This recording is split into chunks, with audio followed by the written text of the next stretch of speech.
2023년 4월 16일 주일입니다. 4월의 셋째 주일인데요. 오늘은 고린도전서 두 번째 시간으로 2장 1절부터 16절 말씀을 본문으로 삼아서 나는 죽고 주만 살고 나는 죽고 주만 살고 이런 제목으로 하나님의 말씀을 선포하기 원합니다. 신약성경 264쪽이 되겠습니다. 세상에서 성공이라는 말을 참 많이 쓰고 또 사람들이 성공이라고 하는 걸 참 좋아하는 것 같아요.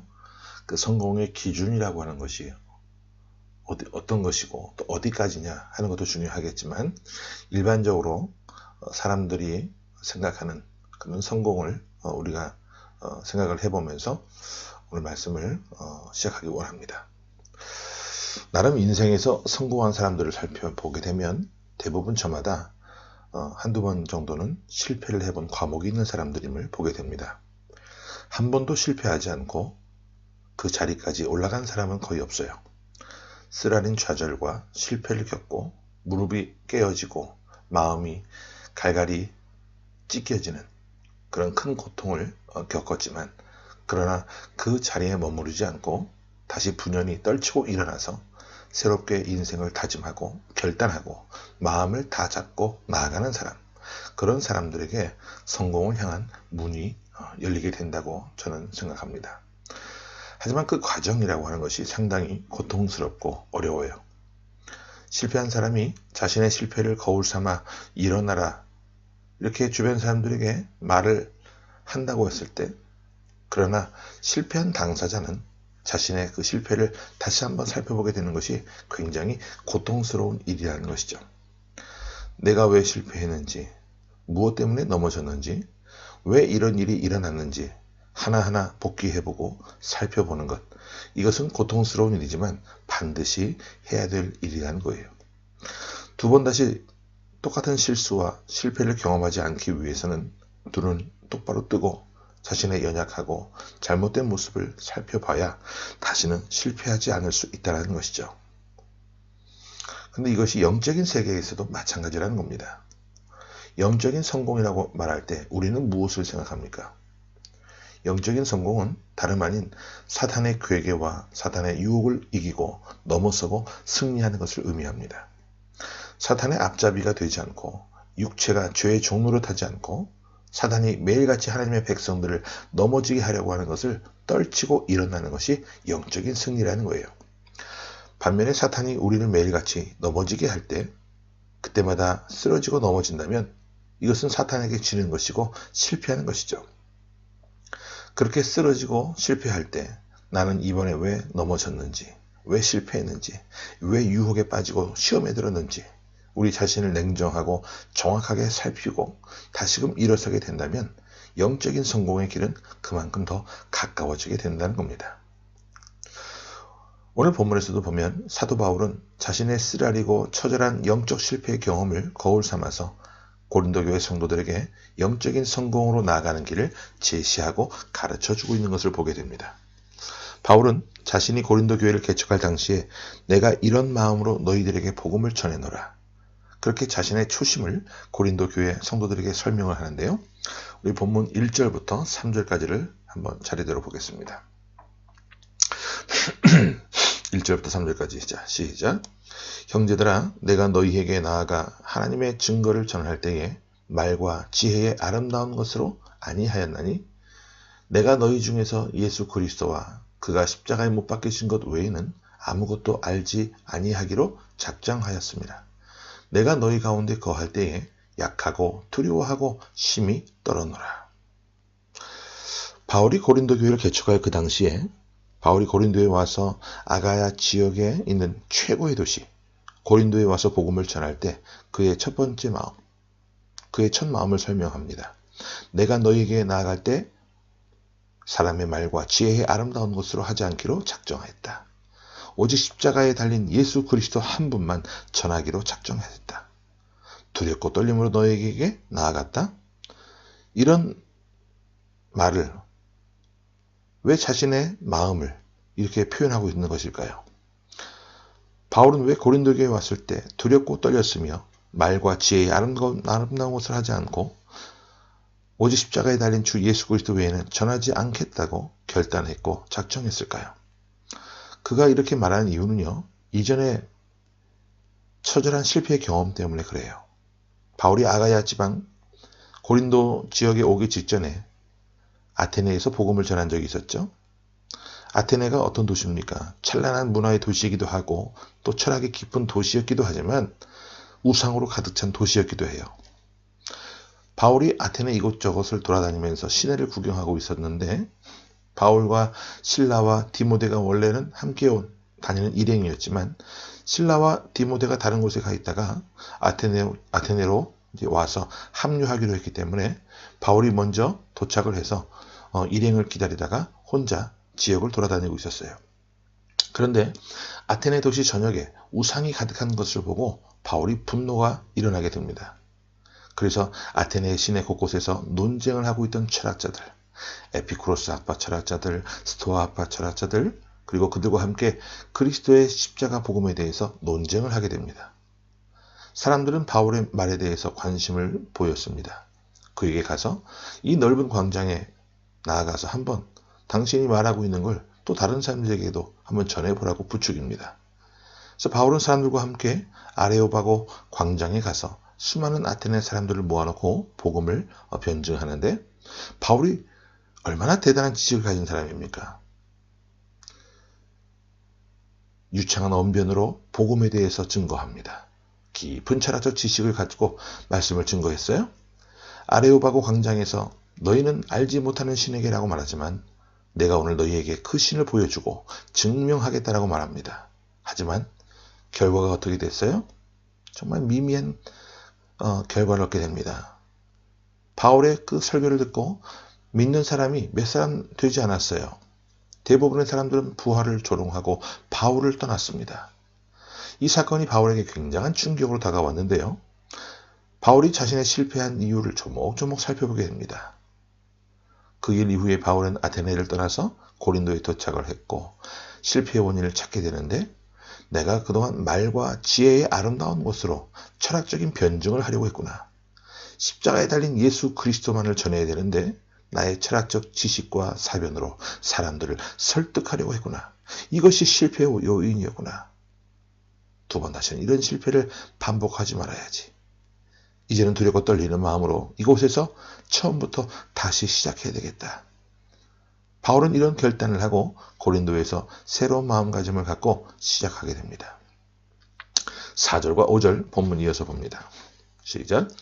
내 말과 내 전도함이 설득력 있는 지혜 말로 하지 아니하고 다만 성령의 나타나심과 능력으로 하여 너희 믿음이 사람의 지혜에 있지 아니하고 다만 하나님의 능력에 있게 하려 하였노라.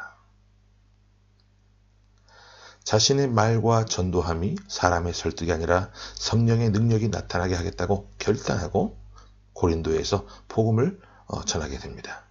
그 결과 정말 고린도에서 놀라운 부흥의 역사가 나타나게 되는데요. 고린도 지역도 아테네 못지않게 타락한 도시였습니다. 고린도 지역에는 아프로디테라고 하는 그 우상을 섬기는 신전이 있었는데 그 신전에서 창기로 이해하는 사람이 1000여 명이 넘었어요. 굉장히 음란한 도시였고 또 상업의 도시, 중심 도시이기도 했습니다. 그곳에서 이스티미아라고 하는 운동 경기가 2년에 한 번씩 열리기도 했는데 아테네에도 우상이 있었고 이 아테네에도 고대 올림픽 제전이 열렸지만 이것도 만만한 곳이 아니었다는 거예요. 고린도가 아테네 못지않게 정말 우상이 넘쳐나고 심히 타락한 그런 지역이었음에도 불구하고 바울은 그곳에서 오직 성령의 능력으로 복음을 전하고 자신은 죽고 성령이 나타나는 이 놀라운 역사를 깨달아서 고린도 교회가 이후로부터 부흥의 일로를 걷게 됩니다. 바울은 그곳에서 1년 6개월 동안 머무르면서 복음의 초석을 다지는 것이죠. 자기는 사라지고 전도의 유창한 말은 사라지고 오직 십자가의 복음을 전하는 성령의 능력이 나타나게 되자 교회가 부흥하게 되는 거예요. 여기에 비밀이 있는데 우리가 영적인 성공을 원한다고 한다면 나는 죽고 성령이 살아나는 역사가 있어야 한다는 것을 여러분들 깨닫게 되시기를 바랍니다. 자아와 성령은요 반비례의 관계예요. 자아가 강하면 강할수록, 자아가 크면 클수록 성령은 일하시지 않습니다. 반면에 내가 죽고 내 자아가 죽고 오직 십자가에 달린 그리스도가 나타나고, 그러면 성령은 놀랍게 왕성하게 활동하세요. 이것이야말로 오늘 우리가 영적 성공으로 가는 지름길이고 비결입니다.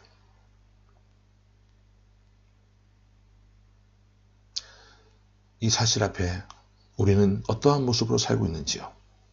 우리의 인생 가운데 영적인 성공을 갈망하게 된다면, 정말 우리가 영적인 성공을 갈망한다면, 왜 나는 이렇게 영적인 성공이 더디고 매일같이 사단에게 늘 지고 쓰러지고 살아가는가? 그런 이유를 알고 싶다고 한다면, 우리 마음속에 있는 깊숙한 곳에 있는 자아를 죽이고 바울처럼 성령에게 순종하는 믿음의 백성들이 되시기를 바랍니다. 우리 15절과 16절 말씀 보고 정리합니다. 자, 시작. 신령한 자는 모든 것을 판단하나 자기는 아무에게도 판단을 받지 아니하느니라. 누가 주의 마음을 알아서 주를 가르치겠느냐? 그러나 우리가 그리스도의 마음을 가졌느니라.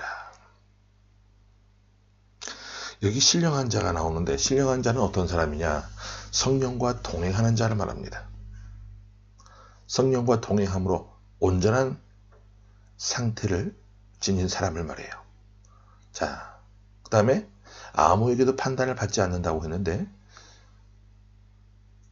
이 판단한다, 이 말은 분별한다는 말이에요. 무엇으로? 16절에 주님의 마음, 그리스도의 마음을 가지고.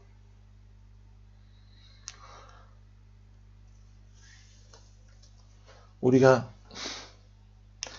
이 험한 세상을 살아나가면서 거듭난 삶을 살아야 되지만 아직도 미숙한 구석이 있습니다. 그래서요, 직분과 성숙도는 별개라는 말이 있어요. 정말 우리가 성령과 동행하며